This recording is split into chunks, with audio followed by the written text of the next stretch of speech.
Assalamualaikum warahmatullahi wabarakatuh. Hai guys, perkenalkan nama saya Tantri Kusmawardeni. Perkenalkan, nama saya Manuel Rio. Nama saya Safana Zulfa Zakia. Nama saya Aisyah Nisa. Saya Rizka Amalia. Kami dari Kelas 3 PTA. Jurusan Administrasi Bisnis Prodi Administrasi Bisnis Politeknik Negeri Semarang. Bagian pembelian merupakan salah satu bagian yang memegang peran penting dalam berjalannya suatu usaha.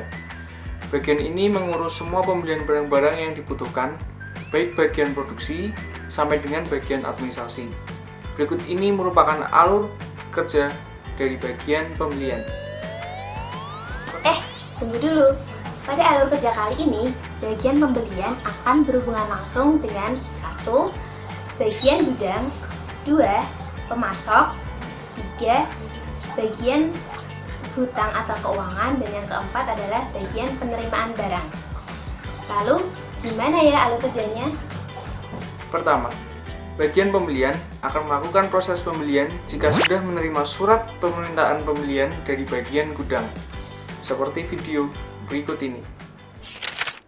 bagian pembelian menerima surat permintaan pembelian dari bagian gudang. Surat permintaan pembelian secara umum merupakan surat yang berisi tentang daftar barang beserta jumlah yang harus dibeli oleh bagian-bagian, bidang-bidang, atau divisi-divisi pada suatu perusahaan karena telah habis persediaannya. Nah, pada kasus ini, bagian pembelian menerima surat permintaan pembelian bahan baku dari bagian gudang bahan baku. Berikut contoh surat permintaan pembelian pada kasus ini. Pada surat permintaan pembelian bahan baku ini menjelaskan bahwa kesediaan bahan baku yang akan digunakan untuk proses pembuatan rainbow cheesecake yang ada di gudang telah habis.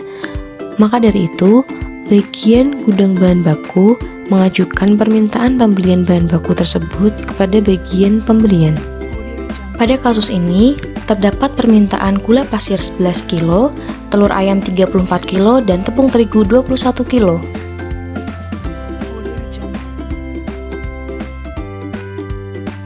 Setelah itu, bagian pembelian akan membuat SPPH atau Surat Permintaan Penawaran Harga.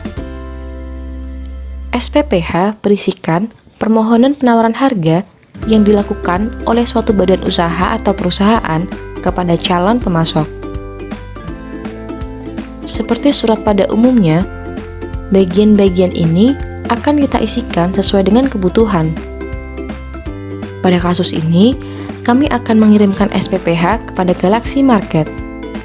Tips: jangan lupa untuk meminta potongan harga ya. Dan berikut contoh SPPH yang telah kami buat. Pada surat ini, kami mengirimkan surat permintaan penawaran pada Galaxy Market yang beralamat di Jalan Menteri Supeno, nomor 2, Semarang. Kami memohon kepada Galaxy Market untuk mengirimkan daftar produk beserta harganya. Adapun beberapa produk diantaranya adalah gula pasir, telur, dan tepung. Kami juga menyampaikan bahwa kami akan mempertimbangkan kembali keputusan untuk memesan setelah kami menerima daftar harga dan informasi lebih lanjut dari Galaxy Market.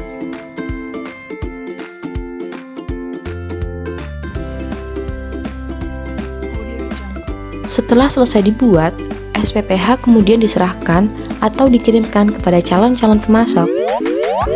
Kedua, bagian pembelian akan menerima surat penawaran harga dari pemasok, melakukan perbandingan harga antara pemasok, dan membuat surat pesanan yang diberikan kepada bagian gudang, bagian penerimaan, dan pemasok. Check this out.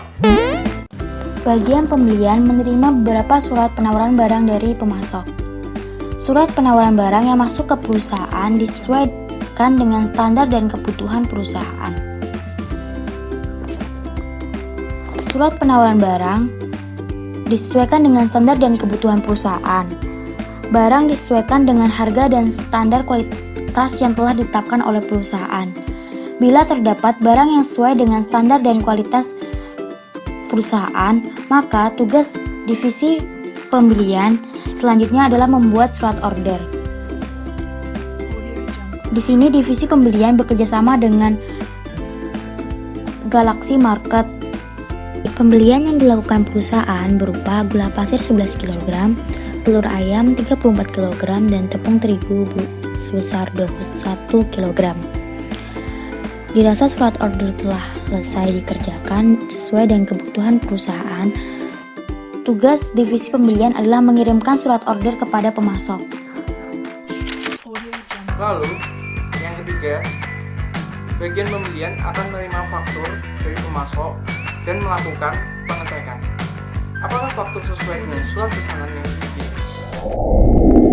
Menerima faktur dari pemasok.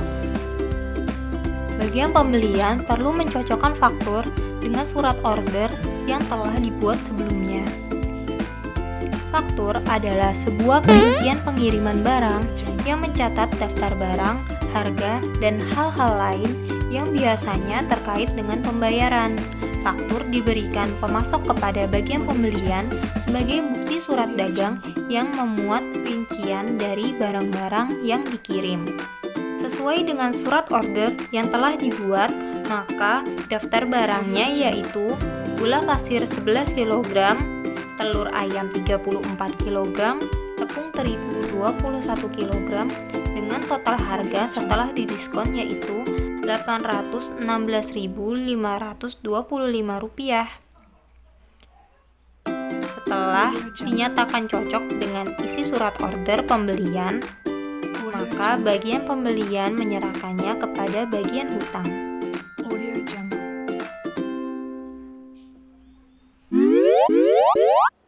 Dan yang terakhir, bagian pembelian akan menerima laporan penerimaan dari bagian penerimaan dan mengarsipkan laporan tersebut. Mari kita saksikan. Bagian pembelian menerima laporan penerimaan barang setelah barang dicek antara yang dipesan dan yang diterima oleh bagian penerimaan. Jika ada masalah, maka bagian pembelian mengkomunikasikannya dengan pemasok. Dan jika tidak ada masalah, maka laporan diarsipkan.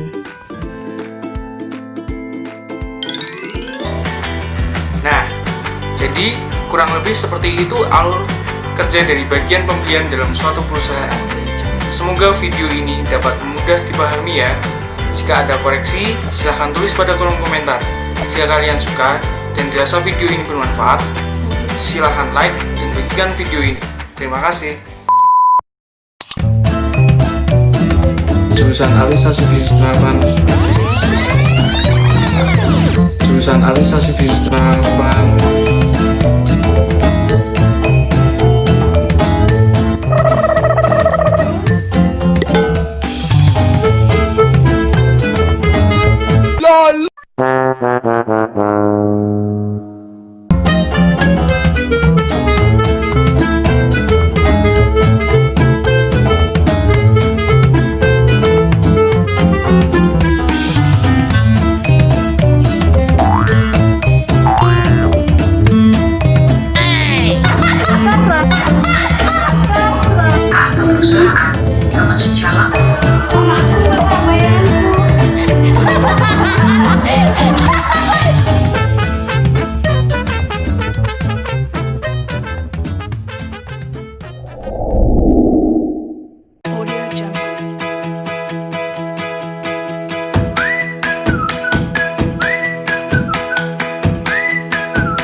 Audio Jungle.